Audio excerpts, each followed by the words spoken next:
May Redmi A5 po ba na 3GB at 4GB? Okay, so ang tinatanong niya siguro is all about the RAM options dito sa ating Xiaomi Redmi A5, no?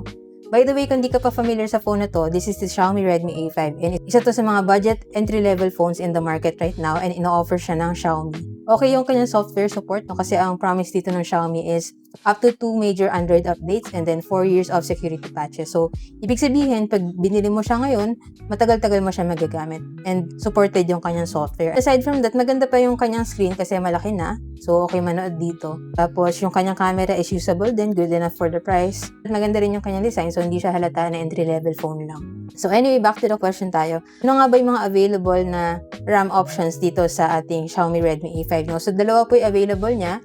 Isang 3GB, 64GB version and isang 4GB, 128GB version. So, yung 64GB niya, yun yung naka 3GB na RAM. And then yung 128GB niya, yun naman yung naka 4GB na RAM. So, depende po yan sa inyo kung ano yung pipiliin nyo, no? Kung kayo yung tipo na gagawin nyo lang siya na pang backup phone or light user lang naman kayo, let's say bibigyan nyo lang siya sa anak nyo na wala naman masyadong ginagawa sa phone or sa parents nyo na more on social media lang, di naman mahilig mag-multitask, okay na yun sa kanila yung 3GB na version.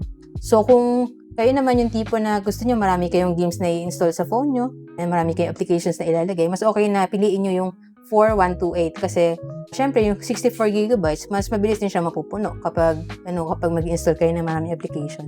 So depende po sa pangangailangan nyo.